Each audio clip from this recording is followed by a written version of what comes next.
ತಾವು ಏನು ಮಾರ್ಗಸೂಚಿಗಳನ್ನು ಕೊಟ್ಟಿದ್ದೀರಿ, ಏನೇನು ಫಾಲೋ ಮಾಡೋದು ಕೊಟ್ಟಿದ್ದೀರಿ? ಬೆಡ್ಡು, ಆಕ್ಸಿಜನ್ನು, ಪ್ರೋಟೋಕಾಲು, ಟೆಸ್ಟಿಂಗ್ ಏನೇನು ಸಲಹೆಗಳಿದೆ ಅವರಿಗೆ? ಆಸ್ಪತ್ರೆಗೆ ಈಗ ಜನ ಭಯ ಪಟ್ಕೊಂಡು ಸ್ವಲ್ಪ ನೆಗಡಿ ಸ್ವಲ್ಪ ಕೆಮ್ಮಿಗೆ ಓಡಿ ಬರೋ ಅಂತಹದ್ದು ಸಹಜ.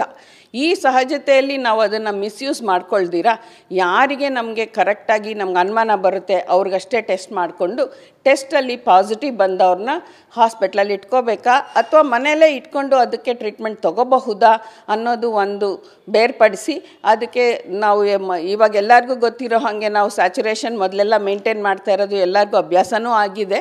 ಆ ಸ್ಯಾಚುರೇಷನ್ ಎಲ್ಲ ಮೇಂಟೈನ್ ಮಾಡಿಕೊಂಡು ಯಾರಿಗೆ ಆಕ್ಸಿಜನ್ ಬೇಕು, ಯಾರಿಗೆ ಬರೀ ಔಷಧಿ ಸಾಕು, ಯಾರಿಗೆ ಬರೀ ಮನೆಯಲ್ಲೇ ಟ್ರೀಟ್ಮೆಂಟ್ ಕೊಡಬಹುದು ಅನ್ನೋದನ್ನೆಲ್ಲ ಬೇರ್ಪಡಿಸ್ಕೊಂಡು ನಾವು ಅದ್ರ ಪ್ರಕಾರ ನಾವು ಹೋಗುವ, ಬೇರೆ ಇದೇನು ಬೇಡ ಅಂತ ನಾವು ಹೇಳಬೇಕು.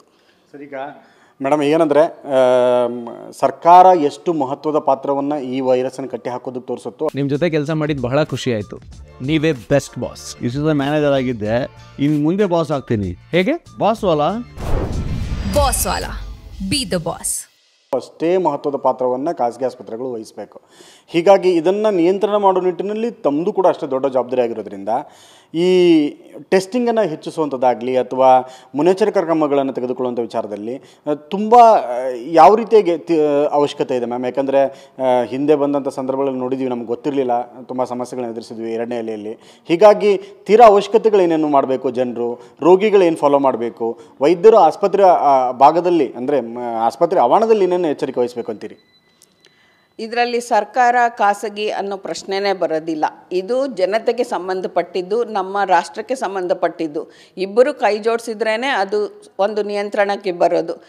ಅವರು ಎಷ್ಟು ನಮಗೆ ಸಹಾಯ ಕೊಡ್ತಾರೆ, ನಾವು ಅವ್ರಿಗೆ ಎಷ್ಟು ಸಹಾಯ ಮಾಡ್ತೀವಿ, ಇದ್ರ ಮೇಲೆ ನಿಯಂತ್ರಣ ಖಂಡಿತ ಡಿಪೆಂಡ್ ಆಗುತ್ತೆ.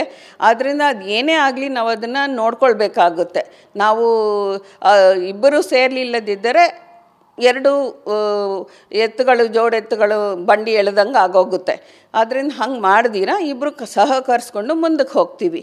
ನಾವು ಸುಮ್ಮನೆ ಎಲ್ಲರಿಗೂ ಟೆಸ್ಟ್ ಮಾಡೋದಾಗಲಿ ಅಥವಾ ಸುಮ್ಮನೆ ಟ್ರೀಟ್ಮೆಂಟ್ ಮಾಡೋದಾಗಲಿ ಆ ಥರದ್ದೆಲ್ಲನೂ ಏನು ಮಾಡ್ದಿರ ನಮಗೆ ದಿನಕ್ಕೆ ನಮಗೆ ದಿಕ್ಸೂಚಿ ಬರ್ತಾನೆ ಇರುತ್ತೆ ಗೌರ್ಮೆಂಟ್ ಕಡೆಯಿಂದ. ಅದ್ರ ಪ್ರಕಾರ ನಾವು ನಡ್ಕೊಂಡು ಹೋಗ್ತೀವಿ. ನಮಗೆ ಇವಾಗ ಲಾಸ್ಟ್ ಟೈಮ್ ಥರ BBMP ಅವರು ನಮಗೆ ಒಂದು ರೆಸ್ಟ್ರಿಕ್ಷನ್ ಹಾಕಿದರು, ಪ್ರತಿ ಹಾಸ್ಪಿಟ್ಲಲ್ಲೂ ಇಷ್ಟು ಬೆಡ್ ಇರಬೇಕು, ಇಷ್ಟು ಆಕ್ಸಿಜನ್ ಇರಬೇಕು ಎಲ್ಲನೂ. ಅದಕ್ಕೆಲ್ಲನೂ ನಾವು ಏನೇನು ಬೇಕೋ ಅದೆಲ್ಲ ತಯಾರಿ ನಡೆಸ್ಕೊಂಡು ನಾವು ಸರ್ಕಾರದ ಜೊತೆ ಕೈಗೂಡಿಸಿ ನಾವು ಅದನ್ನೆಲ್ಲ ಮಾಡ್ತೀವಿ.